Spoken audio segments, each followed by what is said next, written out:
let's start. Caroline Carr is going to help us today. Welcome to Vintage. This is our summer stories session. We're kind of giving it a fresh start. It's Memorial Day weekend and graduation at UVA, virtual though it was. It is complete, and the semester is complete. So I thought, why not kind of start Vintage over as well?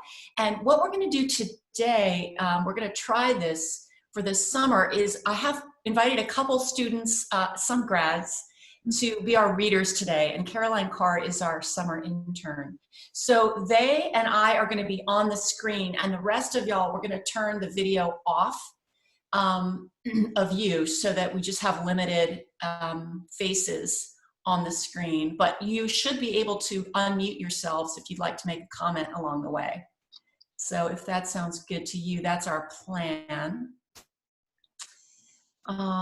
Yeah, so welcome to Vintage. I'm so excited to, yeah, Robin and Doug, we're going to turn your video off. You keep talking. Oh, okay. As we love you. All right, good. But we know you're there, and that's awesome. So today we are going to talk about Flannery O'Connor. A couple of kind of logistics, as I was saying, for anybody who's coming on now. We're recording this to share. Oh, that's Ginger. Someone has come to the front door, which is, that's as exciting as it gets around here. If you look down at the bottom bar, you'll see the chat. If you open up the chat box, that allows you to see comments and questions and add your own questions as we go. Caroline Carr is going to be controlling things, so we can have this time together and all participate in whatever way you can. And you're also most welcome, even if you're just listening quietly or watching quietly, whatever works. So I'm going to welcome my friends, Isabel, who is known for her comic talents here at UVA, and Sarah Woodard, who just graduated, and Max, who is a rising second year. He is active in Shakespeare on the Lawn. So decided we have all these incredible talents. So they're going to be our readers, narrators today as we go through Flannery O'Connor. So welcome. A couple words about Flannery O'Connor. As we begin, I'd like to just tell you a couple things about her story.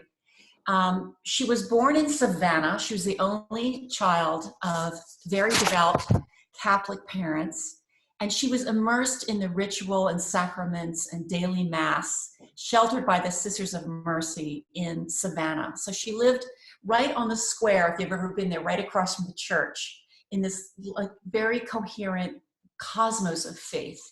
Even when her family moved from Savannah to Milledgeville, Georgia, her life was very much centered on God. She described the farm in Milledgeville as a place that you could reach only by bus or buzzard. And but she had no trouble in amusing herself. She dressed her chickens. She sewed outfits for the chickens. She aspired to be a cartoonist.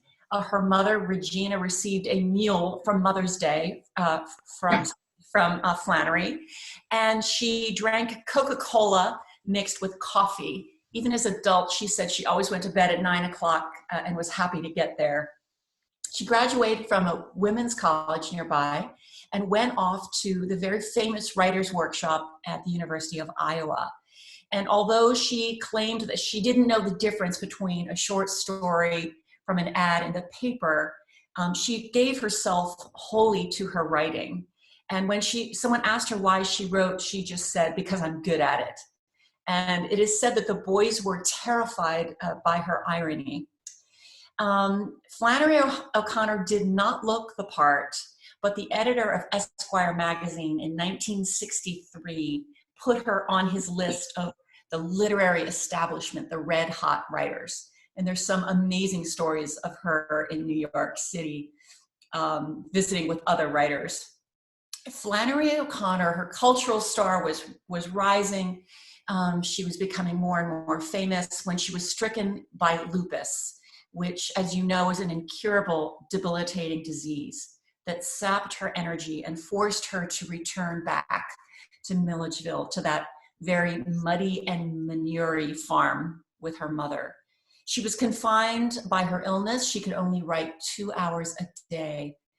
But her stories have a particular intensity, as you'll see, and they all centered around this encounter with the strangeness of God.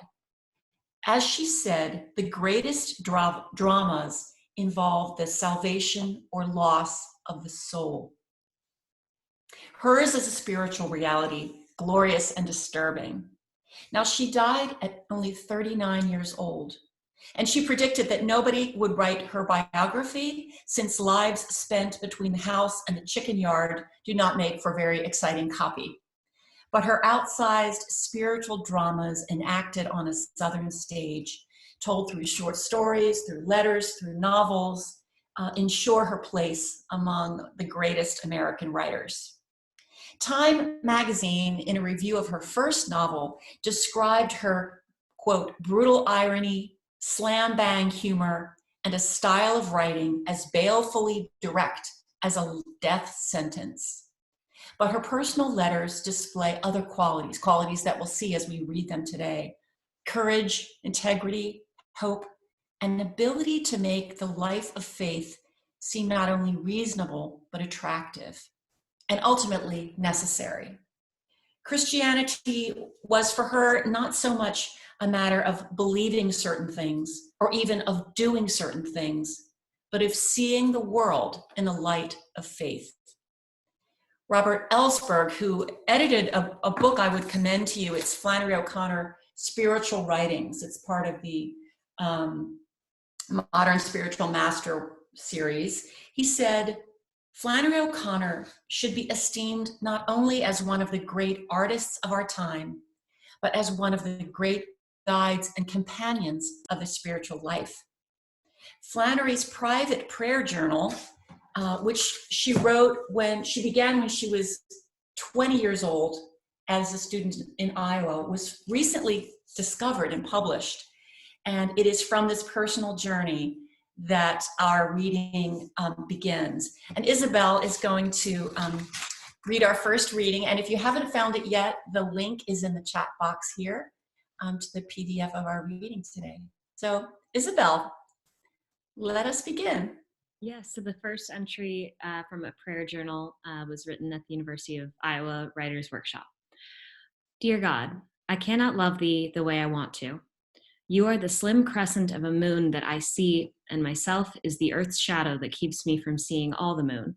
The crescent is very beautiful, and perhaps that is all one like I am should or could see. But what I am afraid of, dear God, is that my self-shadow will grow so large that it blocks the whole moon, and that I will judge myself by the shadow that is nothing.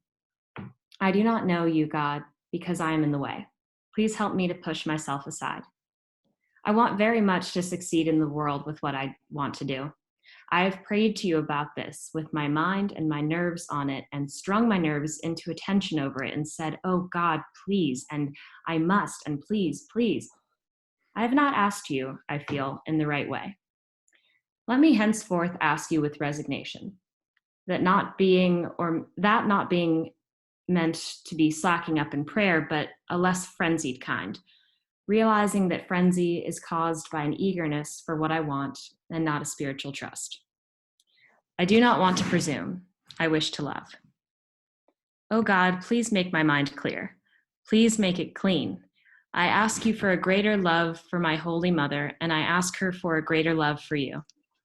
Please let me get down under things and find where you are.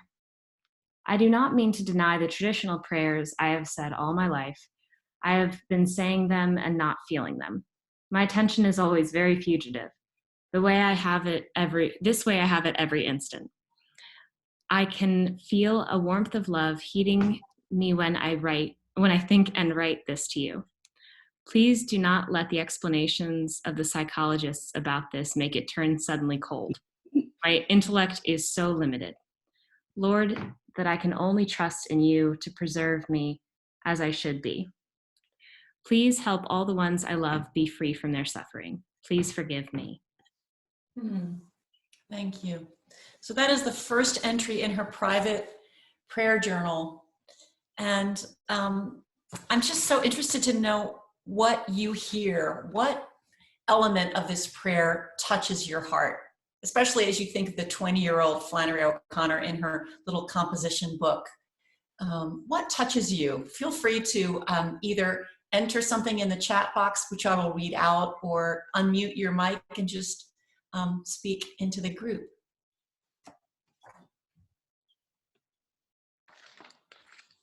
We have strung my nerves into a tension over it. I do not know you because I am in the way. And we hear authentic humility.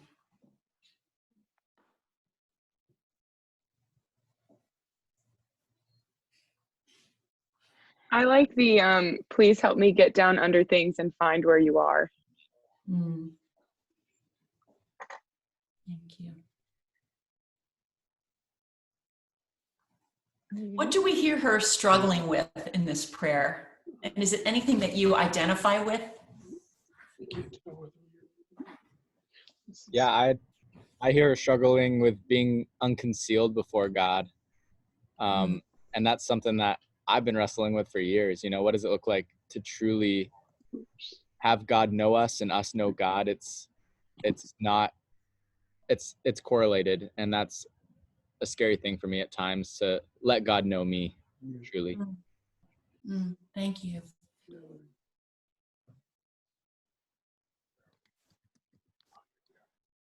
She's wanting so hard to succeed and praying out of an eagerness, but perhaps a lack of trust. Yeah.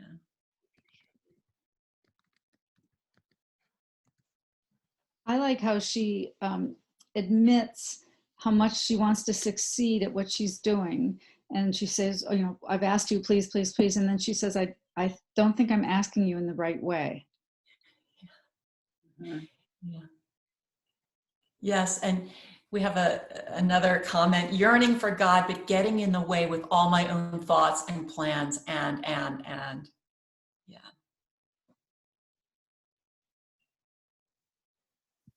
For those of you who are maybe a few years away ahead of 20, where she is now in this prayer, I wonder how you might describe your own spiritual life when you were 20. Are there any words that come to your mind? Frenzied. Frenzied. Okay. So, that's a universal experience.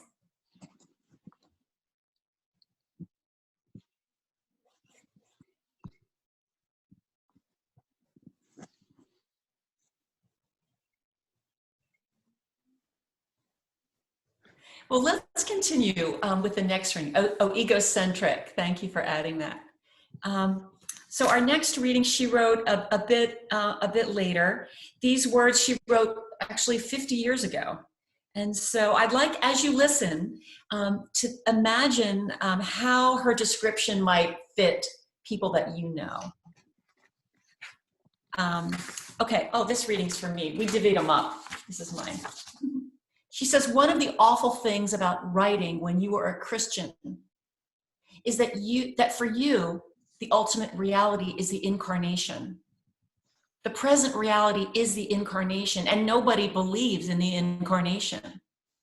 My audience are the people who think God is dead. The religious sense seems to be bred out of them in the kind of society we've lived in since the 19th century. And it's bred out of them double quick now by the religious substitutes for religion. If they only believed at least that God has the power to do certain things. There is no sense of the power of God that could produce the incarnation and resurrection. She uses a very theological word here, incarnation. What does that word? I just want to be sure that we all have an understanding of that. Would anybody like to give it their quick definition? Incarnation. Incarnation, I think at the root is just it's the embodiment of something, in personification. If you had a child And people say, they say he's a chip off the old block. He's literally, not necessarily a carbon copy, but he carries all the kind of the person attributes of the original. Thank you. And we have the comment, incarnation is of the flesh. In the flesh. So she's talking about the incarnation. And how do you think that her view of society, of the view of her audience, is like anyone that you know, or sort of the group that you're in? Does anybody have any thoughts about religion and religious belief these days? That's the question. The people that how does she see religious society?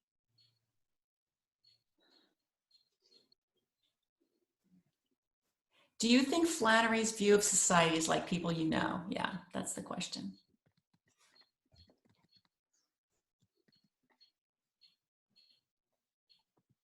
Well, she says, my audience are the people who think God is dead.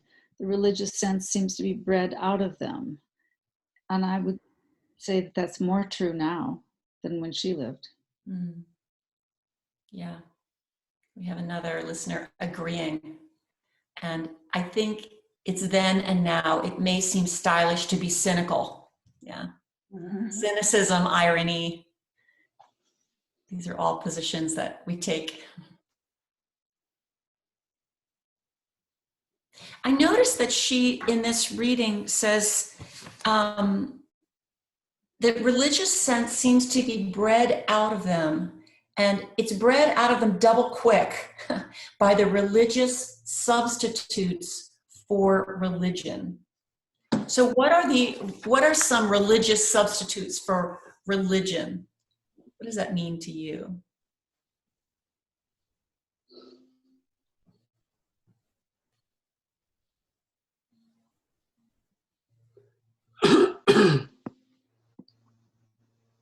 Materialism is one comment.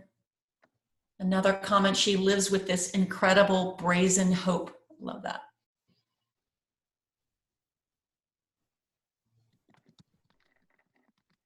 What else can substitute for religion in our lives?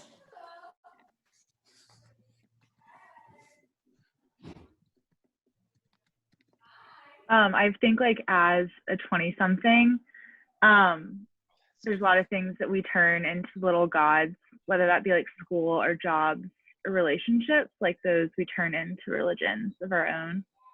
Yeah. She writes a lot about the Catholics in her day, and just kind of how satisfied and staid they were with the Catholicism they knew, and how they like to stay in a protected box and not face the outer not so Catholic world. Yeah.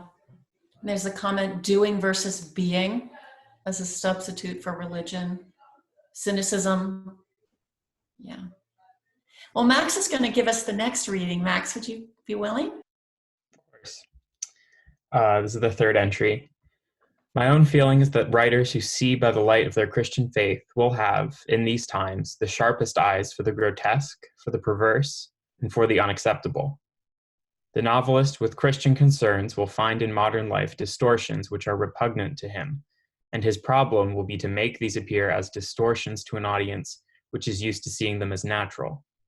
And he may well be forced to take even more violent means to get his vision across to this hostile audience. You may have to make your vision apparent by shock. To the hard of hearing you shout, and for the almost blind you draw large and startling figures. Thanks. Yeah, this quote about for the hard of hearing you shout, and for the almost blind you draw large and startling figures. This is a quote we often hear when people read a short story or a novel by O'Connor, and they're like, I don't understand what just happened. This violence is just so crazy. Why do you think a Christian, someone seeing by the light of Christian faith, would have the sharpest eyes for the grotesque, for the perverse, or for the unacceptable? Why would Christians be able to see these things in a particular way? I'm reminded of Chesterton's quote where he talks about, I forget where it was, I think it was in his biography of St. Francis of Assisi, but because Jesus and the kingdom of God is upside down, he talks about how the same weight in which we take pride in with all the city and the buildings, when turned upside down, is the same weight that will cause it to collapse. And I think as Christians, we are able to see that the things that we put our trust in this world are the very things that will cause our demise in the next. And I think that's what Jesus teaches oftentimes. Thank you. Any other thoughts about this passage?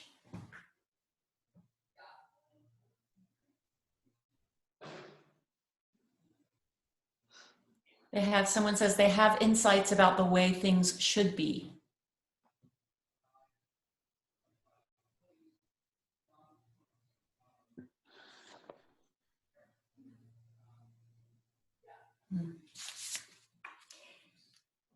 Well, we've read some introductory words from Flannery O'Connor, and now we're going to get to hear a little bit of a short story by our very own Sarah Woodard.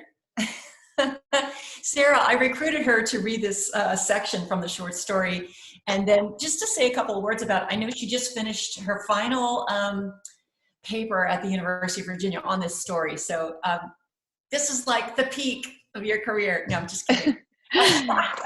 But I know you're just fresh with Flannery O'Connor, so we'd love to have you just read whatever passage you'd like to read, and then tell us kind of what you notice in the story, or whatever you want to say, or nothing. Great. At all.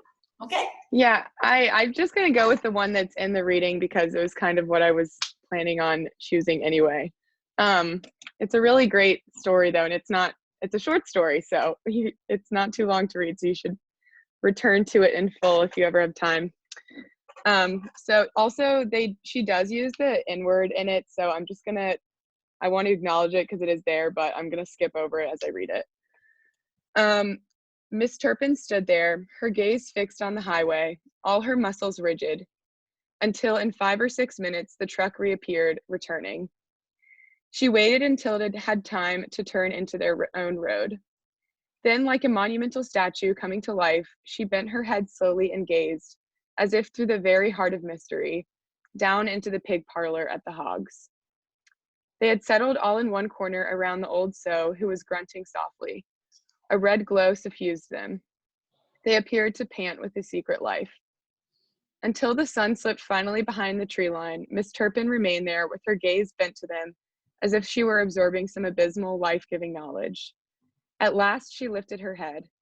There was only a purple streak in the sky, cutting through a field of crimson and leading, like an extension of the highway, into the descending dusk. She raised her hands from the side of the pen in a gesture hieratic and profound. A visionary light settled in her eyes. She saw the streak as a vast swinging bridge extending upward from the earth through a field of living fire. Upon it, a vast horde of souls were tumbling towards heaven. There were whole companies of white trash, clean for the first time in their lives, and bands of blacks in white robes, and battalions of freaks and lunatics shouting and clapping and leaping like frogs. And bringing up the end of the procession was a tribe of people whom she recognized at once as those who, like herself and Claude, had always had a little of everything and the given wit to use it right. She leaned forward to observe them closer. They were marching behind the others with great dignity, accountable as they had always been for good order and common sense and respectable behavior. They alone were on key. Yet she could see by their shocked and altered faces, even their virtues were being burned away. She lowered hands and gripped the rail of the hog pen, her eyes small but fixed unblinkingly on what lay ahead. In a moment the vision faded, but she remained where she was. At length she got down and turned off the faucet, and in her slow way, on the darkening path to the house. In woods around her, the invisible cricket choruses had struck up, but what she heard were the voices of the souls climbing upward into the starry field and shouting hallelujah. So that's a really cool passage, and there's a lot to take in that story. So basically the story's about this woman, Miss Turpin, who's kind of this clean, respectable, church-going lady. And this is actually her second vision that she receives, or revelation that she receives in the story. And she kind of, at the beginning of the story, has this hierarchy of the world, which puts her and her husband Claude, who are, like I said, like clean, respectable, church-going homeowners, white people, at the top. And then behind them come what she calls white trash, Black people, freaks, lunatics. So she has this very perverse hierarchy, and throughout the story, she gets these revelations that kind of reverse her hierarchy, and God gives her a more accurate view of things. So this last vision is this kind of like terrific reversal, and all the people that she had put at the bottom of her hierarchy are actually at the front of the line, in God's order of things, and they're proceeding towards heaven. She's Catholic, so she kind of described the field of living fire as a reference to purgatory. But yeah, the whole procession and the order of it represents Jesus's proclamation in Matthew 19 that the first will be last and the last will be first. And kind of, I think someone mentioned earlier, the idea of the upside down kingdom. And I also thought something that was cool about this passage is at the beginning, it says that she was staring as if through the very heart of mystery. And mystery was a really important concept for Flannery O'Connor, and she tried to talk about it in all of her fiction because she thought it was lacking in modern secular culture. So she wanted to kind of restore the sense of mystery in her fiction. So at the end, we kind of have that mysterious moment where Flannery, or Miss Turpin, is hearing the voices of the souls climbing towards heaven and shouting hallelujah, even though, like, in reality, the only noises around her are the cricket choruses. So the fact that she can hear that is the voices shouting hallelujah is kind of this moment of mystery. And Flannery O'Connor doesn't like attempt to explain the mystery in her story. She kind of just brings us to the revelation moment and leaves us there. And all we can do is kind of sit there in awe, just as Miss Turpin does. So yeah, those are my thoughts. It's a great story. Thank you so much, Sarah. Really appreciate that. Yay. Bravo, bravo, bravo, I should say. Beautiful. Well, yes, this is just the beginning of much wonderful O'Connor short stories and literature, and Caroline Carr put up the link to the whole reading, so you can read the whole story for yourself today. Let's continue on into some of Flannery O'Connor's letters. There's a book called The Habit of Being that is a huge collection of many of her letters, and some of them, they're like, she'll describe a funeral, she writes about the mail carrier, I mean, just all these hilarious kind of small things. But often she will give advice or reflection on her writing, on spiritual things. So I've pulled a couple of selections out here for you all. She says to her friend A, who goes by the name A, she says, I don't know if anybody can be converted without seeing themselves in a kind of blasting, annihilating light, a blast that will last a lifetime. I don't think of conversion as being once and for all, and that's that. I think once the process is begun and continues, that you are continually turning toward God and away from your own egocentricity, and that you have to see this selfish side of yourself in order to turn away from it. I measure God by everything that I am not. I begin with that. It's 1:30. Is there any phrase or word that you hear in this little section?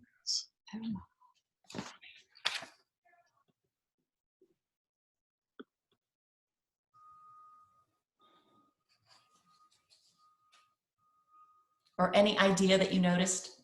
A blast that will last a lifetime.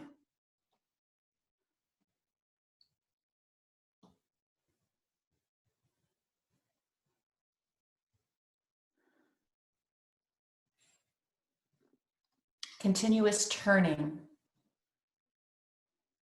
I measure God by everything that I am not.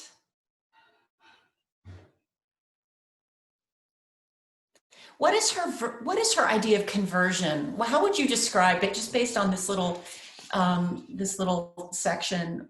What does she mean by or understand conversion to be? Anybody want to just give it a shot?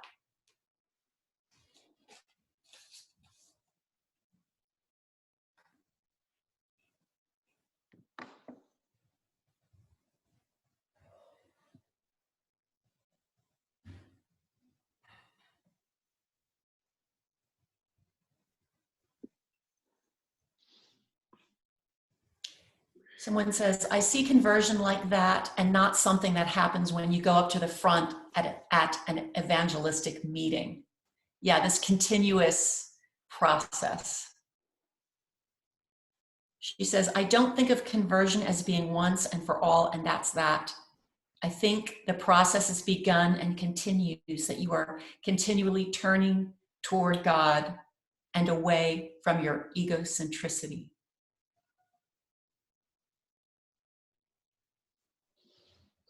Well, even in faith, and Carter wants to say that conversion and sanctification are hand in hand, what we call sanctification. Yeah, this theological word, sanctification, the process of becoming more holy, more like God, or close to God.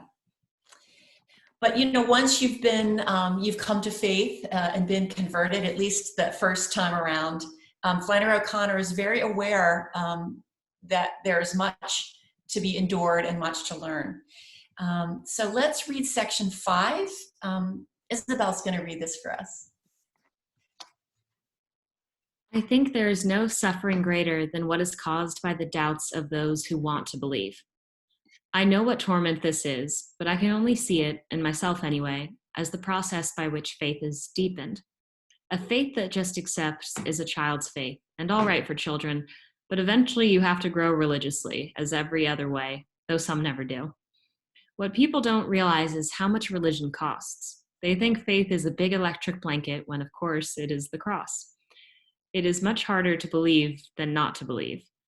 If you feel you can't believe, you must at least do this. Keep an open mind. Keep it open toward faith, keep wanting it, keep asking for it, and leave the rest to God. Whatever you do, anyway, remember that these things are mysteries, and that if they were such that we could understand them, they wouldn't be worth understanding. A God you understand would be less than yourself. When we get our spiritual house in order, we'll be dead. This goes on. You arrive at enough certainty to be able to make your way, but it is making it in darkness. Don't expect faith to clear things up for you. It is trust, not certainty. Wow. So what rings true for you here? How do you connect with this?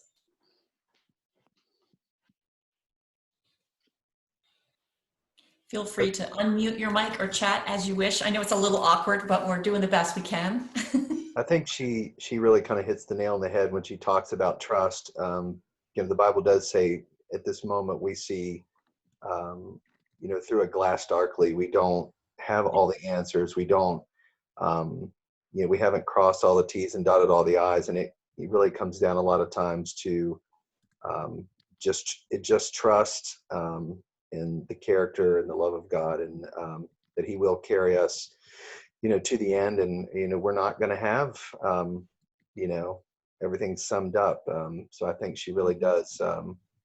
She translates that well in that statement. Mm-hmm. Yeah, when we get our spiritual house in order, we'll be dead. I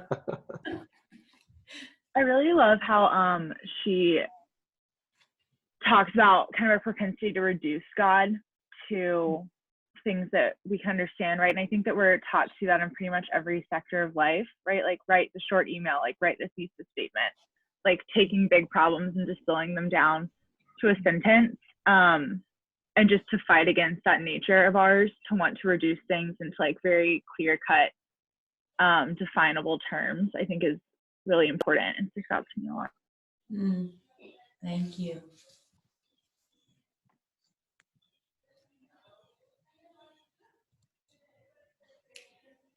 Someone says, some relief. I always thought a child's faith was the goal, but certainly not my experience. There is good reason to struggle.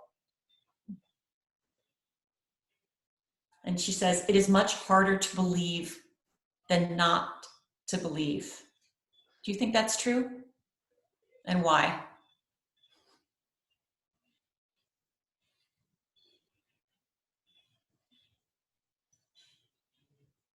I think of the quote, somebody said it, I don't have enough faith to be an atheist. He said it's a greater leap to be an atheist than the opposite. I just think that there's so much there to latch onto, that to say, I don't believe there's anything there, it's the greater leap. That's the opposite. Yeah. And there's the comment, we are going against the grain as a believer. I definitely think it's harder to believe than not. And she says, don't expect faith to clear things up for you. I mean, how often do we hear people talk like this, though? I mean, does this seem strange? Like, to me, it's like, it makes total sense, but I didn't hear this in Sunday school. What about you?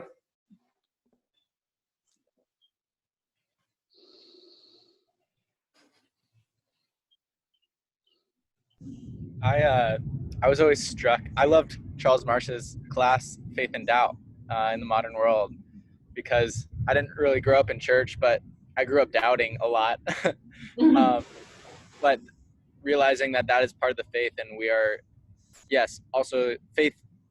Part of the witnesses is there is doubt, but Jesus meets us there, and like I'm reminded in the end of Mark, I think chapter 16, where Jesus is resurrected, and he says, go tell the disciples and go tell Peter. And there's room for the doubt. There's room for us to not have it all together. And I just think that is overlooked oftentimes. Mm-hmm. Thank you. Well, let's continue to read. Max is going to read the little section I've labeled 7, and I want to just mention that this next series of words from Flannery O'Connor, it comes from letters that Flannery O'Connor wrote to a freshman at Emory University named Alfred Korn in 1962, and he had written to her. So we're only seeing one side of the conversation. But I find these letters really fascinating, and especially for you who are students kind of in his age range, that in a sense, Flannery is writing to you. So I invite you to kind of hear it in that way. So Max, would you read the next section, please? First, I think that this experience you are having of losing your faith, or as you think of having lost it, is an experience that in the long run belongs to faith. Or at least it can belong to faith if faith is still valuable to you. And it must be, or you would not have written to me about this. I don't know how the kind of faith required of a Christian living in the 20th century can be at all, if it is not grounded on this experience that you are having right now of unbelief. This may be the case always and not just in the 20th century. Peter said, Lord, I believe, help my unbelief. It is the most natural and most human and most agonizing prayer in the Gospels. And I think it is the foundation prayer of faith. As a freshman in college, you are bombarded with new ideas, or rather pieces of ideas, new frames of reference and activation of the intellectual life, which is only beginning, but which is already running ahead of your lived experience. After a year of this, you think you cannot believe. You are just beginning to realize how difficult it is to have faith and the measure of a commitment to it, but you are too young to decide you don't have faith just because you can't believe. About the only way we know whether we believe or not is by what we do.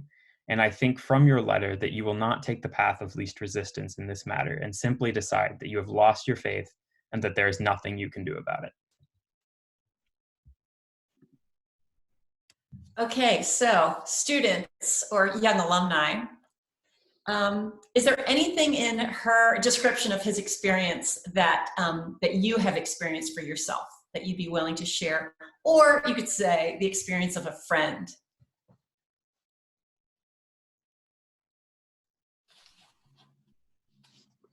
I really like her idea of intellectual experience running ahead of lived experience.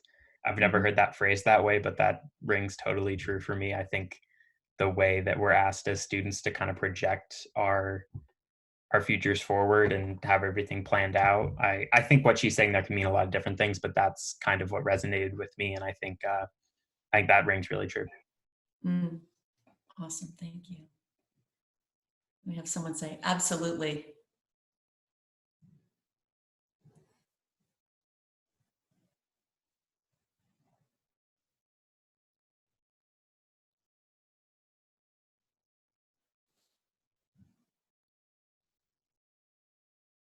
Yeah, I also, and this may not be as directly related to what she's saying, but I think that there is this really interesting thing that happens in college where you, and just like being, not even just in college, but just being a young person in the world, and you know, you're living through this time where a lot of things are really new, you know, in different seasons of life, and you're simultaneously bombarded with a massive amount of information every day, and also asked to like completely put a stake in the ground on where you fall on these issues in lots of different senses, which just seems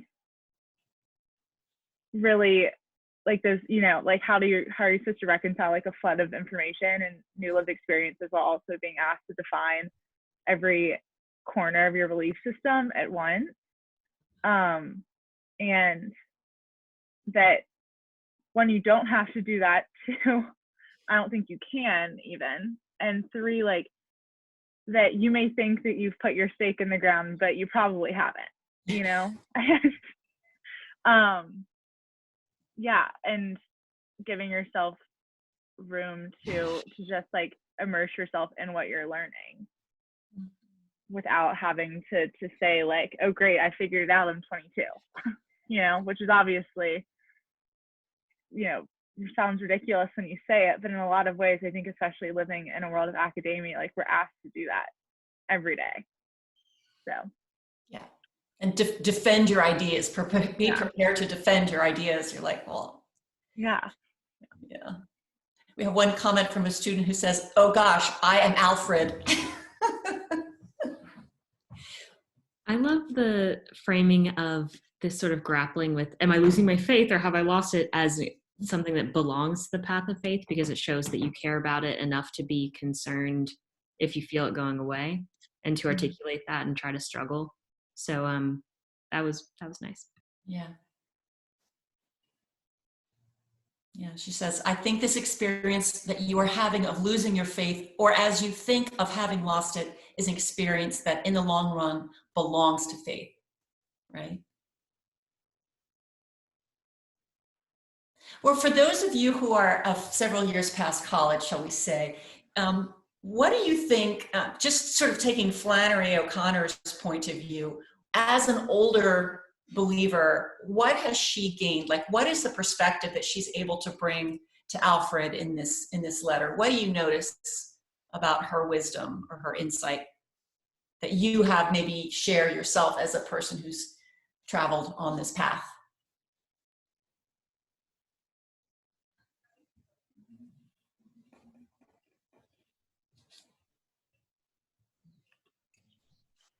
I mean, I noticed that she kind of has this compassion, I think, for him, and she's able to reassure him that, you know, I know you think you've lost your faith. You know, I know you think that you don't believe, but you really don't even, you can't even know yet. I think she's so wonderfully free and abandoned and out of the box. And I think that's just what God is. And he's love, which is totally accepting, not critical, you know, gives a guy a chance to be unbelieving as he believes. So because I'm old, I can say we put him in a box all this time, and she's so wonderfully out of the box. And it's just very refreshing, and I think gives us a better look at God, because she's just free and just free, which is what we all ought to be under God's eyes. Yeah. Yeah. I think I would say that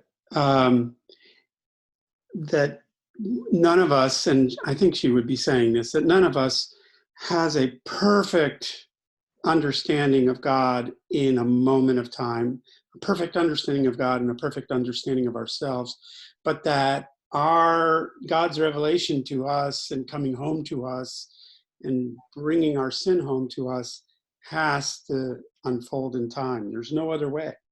It's incomplete at every moment, and it has to unfold in time. And that means that our faith, to the extent that we even recognize that we have faith, is going to always be mixed with some doubts and lack of understanding. Mm-hmm. Mm-hmm. Yeah. Anything else you want to say before we go forward?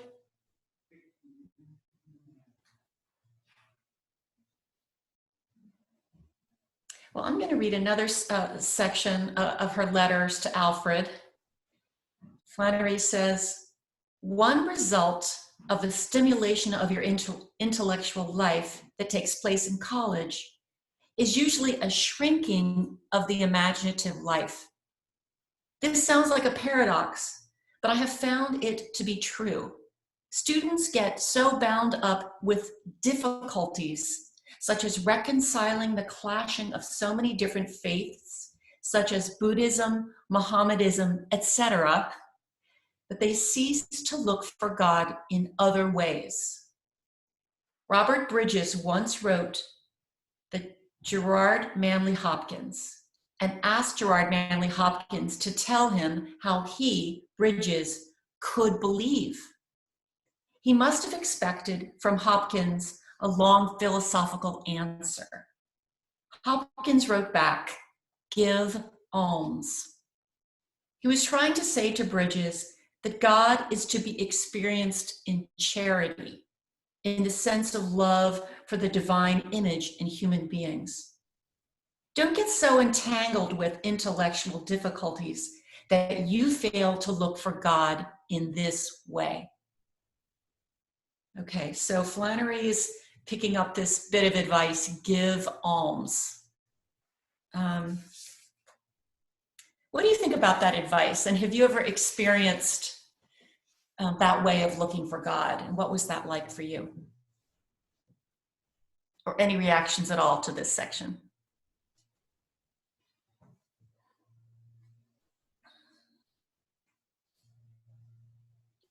It's very similar to Jesus is saying in in Luke chapter 11. I think it's very neglected saying. He says, give alms and all things will be pure to you. Yeah. Thank you. There's a comment, I love that. I think service and volunteering is the best way to see God, and personally when I have felt closest to God.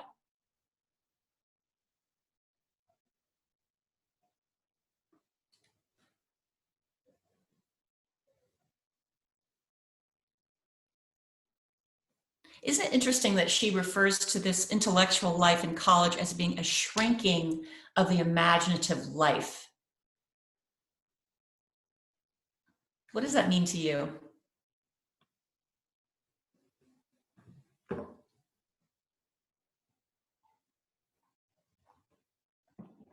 I think I touched on this earlier. I think that there's this propensity, again, for like reducing God, especially I think, again, like speaking as somebody who I just graduated from UVA for reference, for people on this call, but to, especially in college, like God can exist as like the body of the church, or God can exist as like a body to like be studied as like an intellectual endeavor, and like those things are very different. And then like I feel like at least personally, I obviously don't want to speak for like a whole mass of a student body, but God becomes like something that interacts in these two institutions, right? Like school and intellect, or like the body of the church. And I think that something that's really important about this idea of like giving alms is about seeing God as he's present in every body, and kind of escaping these institutions that we try to fit God into somehow, and seeing how like the Lord manifests in every person that we interact with. And I think there's a really important aspect of when like giving alms, you're hopefully interacting like person to person, and that kind of reframing that as like probably, and at least personally, the most important like institution I can interact with the Lord in is like between like me and another person, because you know that like he is incarnate in that person, and kind of breaking out of these again, like I like how Mary Dryden was like, you know, these like rubric institutions where we're supposed to see him or we're supposed to study him. They Yeah. list the definition of imagine. I'm sorry. Go ahead. Sorry. They list the dictionary definition has imagination as the faculty or action of forming new ideas or images or concepts of external objects not present to the senses.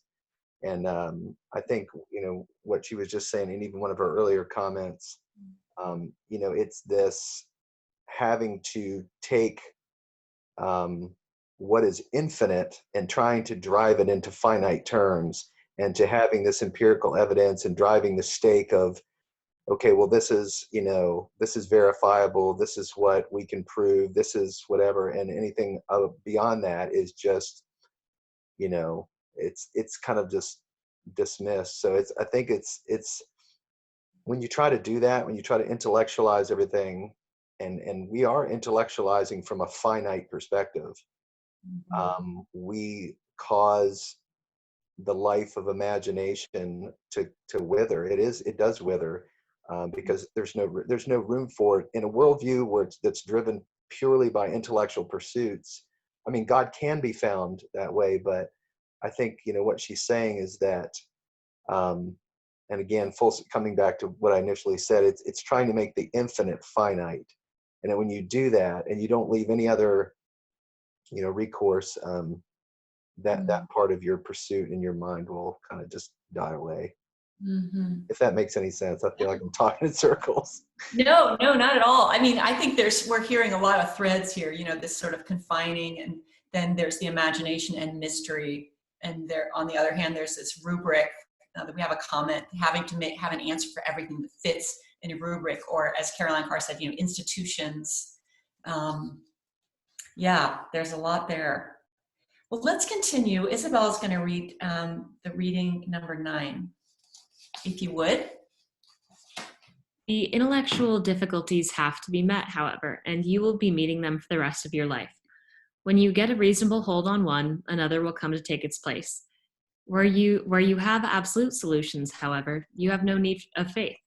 Faith is what you have in the absence of knowledge. The reason this clash doesn't bother me any longer is because I've got, over the years, a sense of the immense sweep of creation, of the evolutionary process in everything, of how incomprehensible God must necessarily be to be the God of heaven and earth. You can't fit the Almighty into your intellectual categories. Be a skeptic in the face of much that you are learning, much of which is new and shocking, but which, when boiled down, becomes less so and takes place in the general scheme of things. What kept me a skeptic in college was precisely my Christian faith. It always said, wait, don't bite on this, get a wider picture, continue to read. Thank you. So what does she mean? How could being a skeptic be helpful? What does that mean to her? What do you hear? We have a comment that education can be learning other people's thoughts and worldview rather than developing your own through imagination. Okay, and this idea of a skeptic. What kept me a skeptic in college was precisely my Christian faith. There's the comment, be a critical consumer.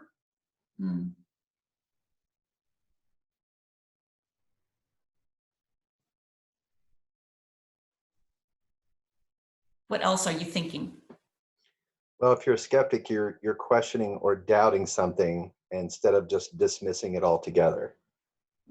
I think even to be a skeptic, you could at least have a little kernel there of, you know, that it could be true. I'm just skeptical that it is true, not completely dismiss it and say, well, that's not true. Mm-hmm. Yeah.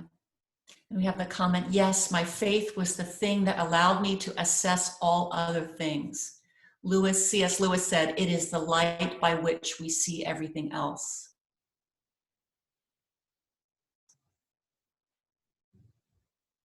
Let's continue. Max, would you read the next section, please?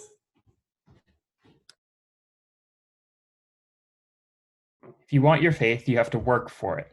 It is a gift, but for very few, it is a gift given without any demand for equal time devoted to its cultivation. For every book you read that is anti-Christian, make it your business to read one that presents the other side of the picture. If one isn't satisfactory, read others. Don't think that you have to abandon reason to be a Christian. To find out about faith, you have to go to the people who have it, and you have to go to the most intelligent ones if you're going to stand up intellectually to agnostics and the general run of pagans that you are going to find in the majority of people around you. I just have to laugh when she says the general run of pagans. I live in a neighborhood full of those. And then let me read this last section, and then we'll pause in the final minutes to have a conversation. She says, even in the life of a Christian, faith rises and falls like the tides of an invisible sea. It's there, even when he can't see it or feel it, if he wants it to be there. You realize, I think, that it is more valuable, more mysterious, altogether more immense than anything you can learn or decide upon in college. Learn what you can, but cultivate Christian skepticism. It will keep you free, not free to do anything you please, but free to be formed by something larger than your own intellect or the intellects of those around you. I don't know if this is the kind of answer that can help you, but anytime you care to write to me, I can try to do better. I hope you'll find the experience you need to make the leap toward Christianity seem the only one to you. Sometimes it may be as simple as asking for it, sometimes not, but don't neglect to ask for it. So, what do you take away from Flannery O'Connor's words today? Is there anything that you would like to think about further, or that you're feeling encouraged or provoked by?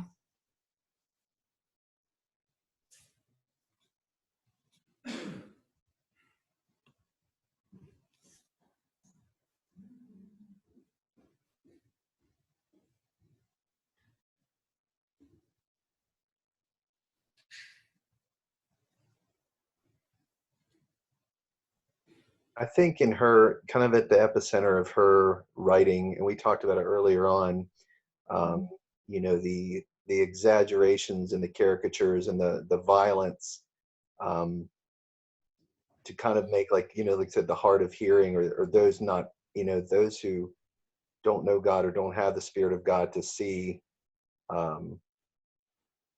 things that are truly moral or truly understand the nature of the world. She just,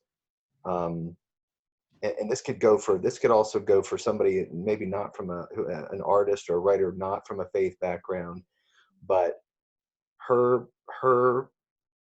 you know, I think ultimate goal was to show the world as it truly was, and not even more so to exaggerate it, so that you could understand grace, so that you could see kind of the intrusion of the transcendent world, the transcendent spiritual realities coming into the world, even for non-religious people, to get them to just even consider those things.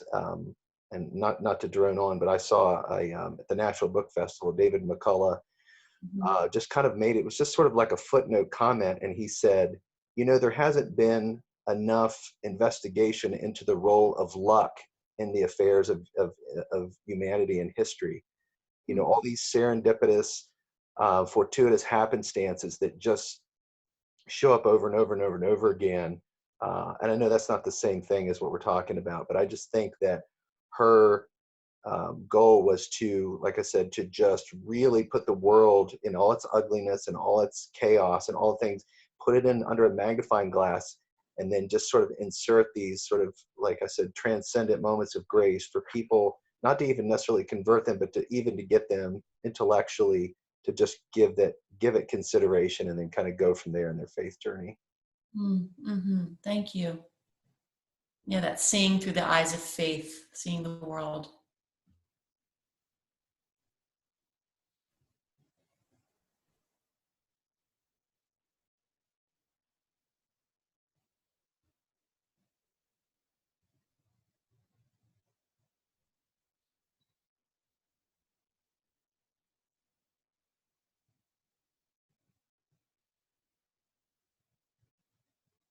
Well, one quote from Flannery O'Connor, she says something like, "This is the central mystery of the Christian faith, that life, for all of its horror, is worth dying for," which I think is profound. So thank you for coming together with us, with Max and Caroline Carr and Isabel and Sarah, to read some Flannery O'Connor today. There's so much there that I hope you'll explore. You'll see on the Theological Horizons website on the vintage page, I've listed a couple of articles about Flannery O'Connor and also names of a few books. So I hope that maybe this weekend, this nice long weekend, holiday weekend, you'll take some time to read literature from Flannery O'Connor. And we'll continue together in these summer stories. I've got some fun ideas of people that we'll be reading and talking about for the coming weeks. And I hope you'll join me. So let's come together around our traditional blessing. May the Lord Christ go with you wherever he may send you. May he guide you through the wilderness, protect you through the storm. May he bring you home rejoicing at the wonders he has shown you. May he bring you home rejoicing once again into our doors. Amen. Thanks. Thanks, narrators. Love you all.